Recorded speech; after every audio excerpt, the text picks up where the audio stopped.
இன்று காவிய கவிஞர் வாலியினுடைய நினைவு நாள். இதே ஜூலை 18ஆம் தேதி தான் 2013ஆம் ஆண்டு நம்மை விட்டு பிரிந்தார் கவிஞர் வாலி. அவருடைய நினைவுகள் மறுபடி என் போன்றவர்களை மீட்டிக்கொண்டே இருக்கின்றன. பல நேரங்களில் அவரை பற்றிய நினைவுகளில் வியக்க வைக்கிற ஒரு நினைவு என்று சொல்ல போனால் அவருடைய பாட்டு திறன். காவிய கவிஞர் வாலி ஆயிரக்கணக்கான பாடல்களை எழுதியிருக்கிறார். எல்லா பாடல்களையும் அவர் எந்த அளவிற்கு தன்னுடைய திறனை அதில் வெளிப்படுத்த முடியுமோ அப்படி திறனை வெளிப்படுத்தித்தான் எழுதியிருக்கிறார். இருந்தாலும் சில பாடல்கள் ரொம்பவும் வியக்க வைக்கும். அப்படி வாலிப வாலி நிகழ்ச்சியில் அவரை நான் ஒரு முறை ஒரு கேள்வி கேட்டேன். ஒரு பாடலில் பட்டிமன்றம் நடத்துவதை போல அந்த பாடலை நீங்கள் எழுதியிருக்கிறீர்கள். அதிலும் சிறப்பு என்னவென்றால் 2 பக்கமும் நீங்களே வாதிட்டு இருக்கிறீர்கள்.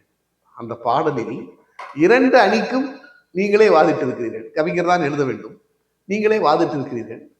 இது எப்படி சாத்தியமாயிற்று என்று கேட்டுவிட்டு சொன்னேன். அதிலே எனக்கு மிகப்பெரிய ஆச்சரியம், ஒரு பொருளை வைத்துக்கொண்டு 2 பக்கமும் வாதிட்டு இருக்கிறீர்களே என்றேன் என்று அந்த பாடலை குறிப்பிட்டேன்.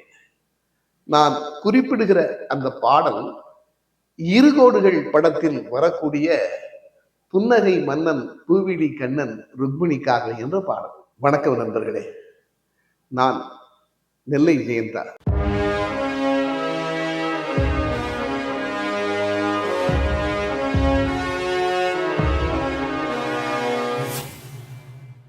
இப்பொழுது நான் இன்னும் சில நினைவுகளை எனக்குள் இருந்து எடுத்து உங்களுக்கு தருகிறேன்.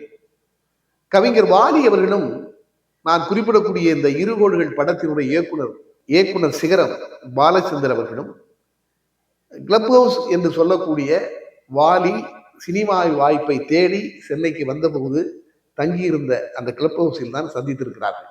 அதை அவரே சொல்லுவார். சைக்கிள் எடுத்துக்கிட்டு ஒருத்தர் பார்க்க வருவார், நாகேஷை பார்க்க வருவார். ஏஜி சார்பில் அவர் வேலை பார்த்துக்கிட்டு இருந்தாரு. அப்படி சைக்கிள் எடுத்துட்டு நாகேஷை பார்க்க வருகிறவர் தான் பாலச்சந்தர் என்று குறிப்பிடுவார். அங்கிருந்து வாலிக்கு பழக்கம். மேஜர் சந்திரகாந்த் என்கிற படத்தில் வாலி பாலச்சந்தருக்கு பாடல் எழுதுகிறார்.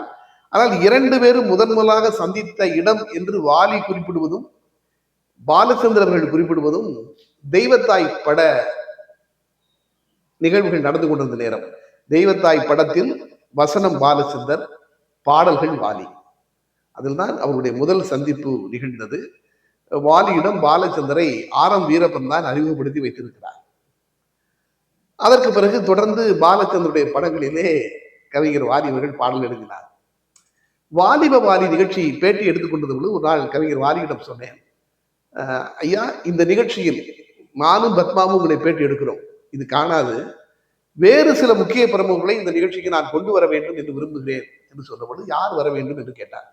நான் சொன்னேன், தங்களுக்கு நண்பராகவும் அரசியல் விமர்சகராகவும் இருக்கக்கூடிய திரு சோ அவர்கள் இந்த நிகழ்ச்சியிலே பங்கேற்க வேண்டும், அதை விடவும் இயக்குனர் சிகரம் பாலச்சந்தர் இந்த நிகழ்ச்சியிலே பங்கேற்க வேண்டும் என்று சொன்னேன். சரியா, நான் சொல்லுகிறேன் என்று சொல்லிவிட்டார். ஆனால் அப்பொழுது எனக்கு ஒரு செய்தி தெரியாது. கவிஞர் வாலி அவர்களும் பாலச்சந்தர் அவர்களும் அப்பொழுது ஒருவருக்கொருவர் பேசாமல் இருந்திருக்கிறார்கள் என்று. அந்த செய்தி எனக்கு தெரியாது. ஆனால் அதை பற்றி வாலி என்னிடம் எதுவுமே சொல்லவில்லை. ஒரு நாள் திடீரென்று பாலச்சந்தர் வீட்டிற்கு நேரடியாக வாலி போய்விட்டார். பாலச்சந்தரே அதை எதிர்பார்க்கவில்லையாம். வாலியை வரவேற்று உட்கார வைத்திருக்கிறார். வாலியிடம் பேசிக் கொண்டிருக்கிறார். வாலி சொல்லியிருக்கிறார், இந்த நிகழ்ச்சி நீங்கள் வர வேண்டும் என்று. அந்த நிகழ்ச்சிக்கு பாலச்சந்தர் அவர்கள் வர சம்மதித்திருக்கிறார்கள். அப்பொழுது இயக்குனர் சிகரம் அவர்கள் சொன்னார், அந்த நிகழ்ச்சியில் பேட்டி எடுக்கிறது யார் என்று கேட்டுவிட்டு, இப்படி நெல்லை ஜெயந்தா என்று ஒரு தம்பி தான் பேட்டி எடுக்கிறார்.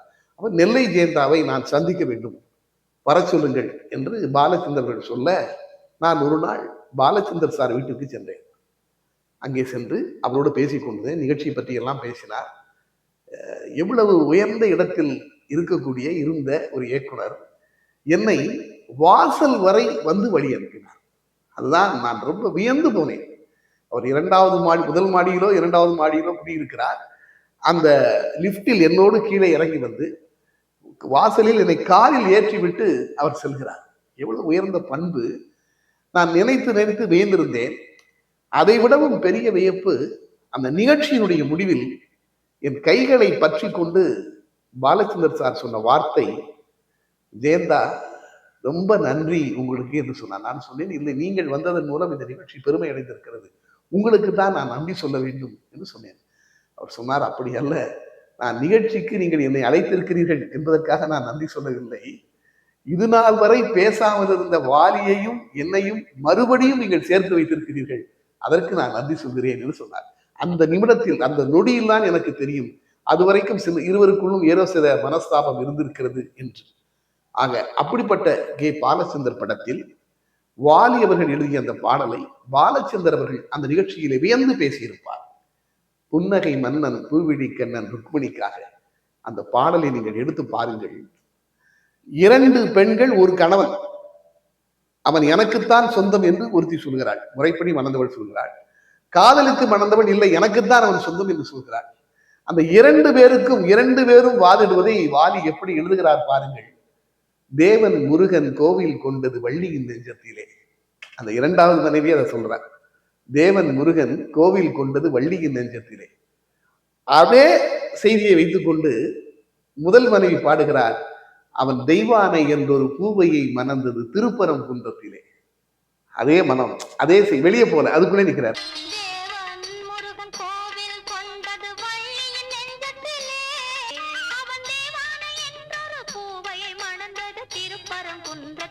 அடுத்து பாருங்க, அந்த பாட்டுல எழுதுறாரு, மாலையிட்டால் அது ஓர் முறைதான் என நினைப்பது பெண்மை என்றும். அந்த முதல் மனைவி சொல்றார், மாலையிட்டால் அது ஓர் முறைதான் என நினைப்பது பெண்மை என்றோ. அதுக்கு 2வது மனைவி அந்த மாலையை வைத்துக் கொண்டே பதில் சொல்றா பாருங்க, ஒரு மாலையை 2 தோளுக்கும் சூடுதல் இறைவனின் தன்மை என்றும்.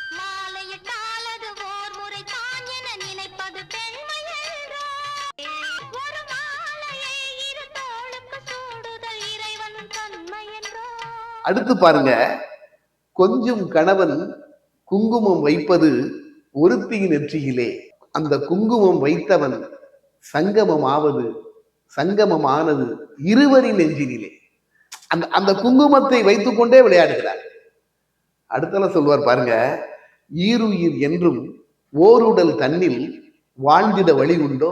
அவ கேட்கிறார், அது எப்படி 2 உயிர் இருக்க முடியும்? ஈருடல் என்றும் ஓருயிர் தன்னில் வாழ்ந்திட வழி உண்டோ என்று முதல் மனைவி கேட்க, 2வது மனைவி அதற்கு பதில் சொல்வது போல் எழுதுகிறார் பாருங்கள், ஒரு முகத்துக்கு 2 விழிகளை வைத்த இயற்கையில் தவறுண்டோ. அவ 2 உயிர் எப்படி ஒரு உடம்புல இருக்க முடியும் என்று கேட்டு எழுதுகிறார். 2வது மனைவிக்கு வாதிடும் போது வாலி எழுதுகிறார், ஒரு முகத்துக்கு 2 கண்களை வைத்த இயற்கையில் தவறு இருக்க முடியுமா?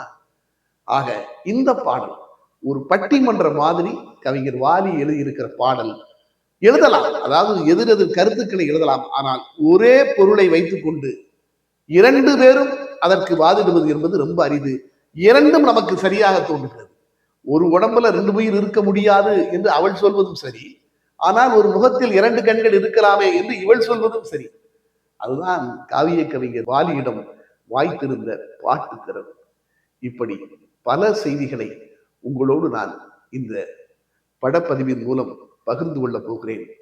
வாருங்கள், உங்களுடைய என்ன கண்களையும் கருத்துக்களையும் அவ்வப்போது எங்கள் வாலி பதிப்பகம் யூடியூப் சேனலுக்கு தாருங்கள்.